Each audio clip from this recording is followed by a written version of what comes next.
Good morning! This is Jay Lausa and today, ang ituturo ko naman is kung ano yung Dow Elevate ABC Rule.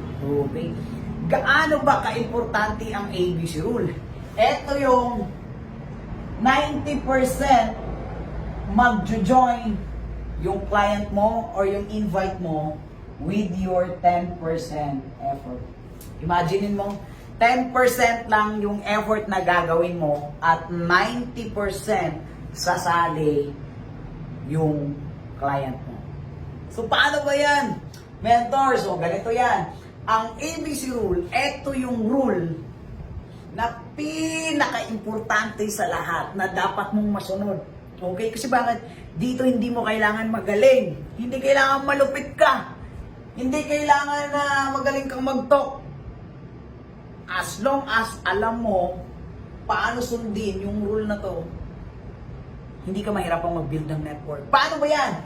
Yung A stands for client or yung invite mo. Yung client mo yan. Yung A. Yung B, ikaw to. Ikaw yan. Yung A ay client, yung B ay ikaw. Ikaw na nag-invite, ikaw na nag-offer ng negosyo, ikaw na nag-share ng business. Yung C ay yung advisor or eto yung mentor mo, yung coach mo, yung upline mo. Okay? Ngayon, marketer ka man or OFW ka man, ang gagawin mo, si client ay ipapakilala mo kay mentor mo, coach mo, or upline mo. Ngayon, since ikaw yung bridge, nakita mo, si client ay hindi niya kilala sino si mentor mo. At si mentor mo, hindi rin niya kilala sino si client.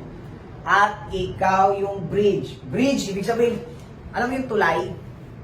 Kung ito ilog, sa gitna, may tulay para makatawid sa kabila. Eto si mentor, eto si client, ikaw sa gitna, ikaw ang magbigay ng way para magkakakilala silang dalawa. Paano ba yon? Si client and ikaw, gumawa ka ng group chat, pero bago mo gawin yung group chat, ang gagawin mo, ipakilala mo si upline mo ng malupit kay client. Ano ba yung paano malupit? Unang-una, ay partner, ay madam, sir. Etong ipapakilala ko sa iyo, eto yung mentor ko sa Pilipinas. Eto yung mentor ko na nag-guide sa akin. Siya yung nag-e-explain ng negosyo. Siya yung nagpapakilala din sa akin or nag-imbita sa akin sa ganitong klaseng business. Na sobrang dami na niyang natulungan, sobrang dami niyang nag-guide na ngayon ay unti-unti nang kumikita. And marami na siyang OFW na pauwi. Marami nang kumikita under ng organization niya. Sa guidance niya, kaya ako kumikita. Sa guidance niya, kaya ako natututo. Kasi wala man akong idea, sir, ma'am, dito sa ganitong networking. Wala akong idea sa ganitong negosyo. Pero since yung mentor ko, yung upline ko, yung coach ko, ay nag-guide ako ng maayos, nag-guide ako ng tama, kaya ako kumita. Kaya mas maganda mang pakinggan mo yung mentor ko, siya ang mag-explain sa'yo ng negosyo, pakinggan mo siya kasi sobrang nire-respeto namin tong taong to. Etong taong to ang sobrang, alam mo yun, yung sobrang dami ng natulungan. Pero napaka-humble. Tama, sobrang humble lang, pero sobrang daming natulungan. And maraming buhay na ang nabago dahil sa tao na to. And ma'am, sir, ikaw na yung next. Kung OFW man yung client mo, ma'am, sir, ikaw na yung next na OFW na mapauwi namin for good with the guidance of our mentor. Ngayon, kung ganun ka magpakilala doon sa client mo, makikinig ba yung client mo? Yes. Tama? Kailangan ganun ka magpakilala, hindi yung ma'am, mag-explain sa'yo yung mentor ko, makinig ka, eto na siya, gagawa ako ng GC, mag-explain na siya. No, walang dating yun. Hindi yun nakikinig. Bakit? Gaano ka-importante yung ABC rule? Kasi bakit? Pag ito nagagawa mo nga, 90% sasali yung guest mo. Kasi bakit? Maayos yung pagpapakilala mo doon sa client mo. Maayos yung pagpapakilala mo nung mentor mo sa kanya. Kaya kapag gumawa ng group chat, ay talagang makikinig yan. Kasi bakit? Dahil sa mga sinasabi mo, nabibuild up mo ng maayos. Nabibuild up mo ng tama yung mentor mo, yung coach mo, yung upline mo doon sa client mo. Kapag ganun ka magpakilala, talagang makikinig yan, susunod yan at interesado yan. Kasi bakit? Maayos yung pag-build up mo sa upline mo. And ma'am, good news ang nakala ng kumikita niyan. Walang ka-background, pero kumita ng malaki dito sa negosyo. Nagkaroon ng resulta, dito na yumaman sa Dow Elevate. Kapag ganun ka, ganun mo ipakilala yung mentor mo o yung advisor mo sa client mo, 100% makikinig sa kanya ang client mo. Ngayon, gumawa ka na ng GC, client mo and ikaw at yung mentor mo sa isang GC. At ang dugtong mo sa kanya, eto naman, mentor, si client naman. I-inform mo naman ngayon si mentor na mentor, eto yung client ko. Example, OFW from Saudi. OFW from Saudi, may 2 anak. So dapat alam mo na.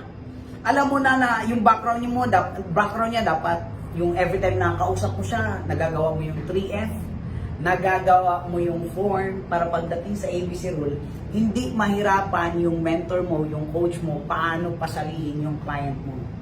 Mentor, yung guest ko, yung client ko, may 2 anak, OFW from Saudi, gustong mapagtapos ang mga anak, nag-iisang merong hanap buhay sa pamilya, gusto nang makauwi, makasama yung mga anak, and mentor, sobrang mapangarap to sa buhay. Please, tulungan mo ako na matulungan natin siya na kumita din kagaya ng mga OFW na napauwi natin. Mentor, makikinig ako habang nagpe-present ka ng negosyo kasi gusto ko din matuto kung ano yung ginagawa mo. Sabihin ng mentor mo, okay, 2 anak, meron siya, gustong mag-for good, gustong kumita. So alam na ng mentor mo anong gagawin niya. Ngayon, nung nakagawa ka na ng group chat, si client, ikaw at yung mentor mo sa isang group chat. Pag nag-explain si mentor mo, si coach mo, si upline mo ng negosyo, dapat hindi ka maingay. Dapat hindi ka sabat-sabat. Dapat tahimik ka lang, makikinig ka lang at tinitingnan mo ano ang presentation na ginagawa ng mentor mo, ng upline mo, ng coach mo. Kasi bakit? Hindi po ito magtatagal na mentor mo lagi ang nagpe-present ng negosyo. Kailangan natututo ka. Especially kung marketer ka. Within a week, dapat marunong ka nang mag-present ng negosyo. Dapat naaaral mo siya. Kasi bakit? Simple lang naman ang negosyo eh. Kapag ito napag-aralan mo ng maayos, hindi magtatagal, kayang-kaya mo nang i-explain, kahit wala yung mentor mo, kahit wala yung coach mo, kaya mo nang i-present ang negosyo. Ibig sabihin, ikaw bilang bridge, gawin mo yung 10% effort, paano sila magkakakilalang dalawa, at 90% sasali yan dahil alam na ng mentor mo yan, ng coach mo yan, kung paano niya kausapin. Tama? Tigilan na yung ginagawa. Mentor, kausapin mo. Coach, kausapin mo. Meron akong invite. Kausapin mo siya kanina. Sobrang ka sa excitement. No. Idaan mo sa tamang proseso. Relax. Ulitin ko. Pag may invite ka, relax. Calm down.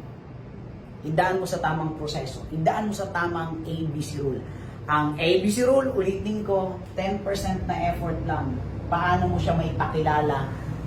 Yung upline mo sa client mo, yung client mo sa upline mo, and 90%, I'm sure, sasali at sasali yan. Okay? So, I hope natutunan mo. I hope starting now ay alam mo na kung paano gawin ng tama ang ABC rule. Ang ABC rule ay isa ito sa makakatulong sa'yo paano ka magpalaki ng net worth mo. Alright? So, ayun lang. Thank you so much and I hope meron kang natutunan. This is JL Lausa and Dow Morning, everyone.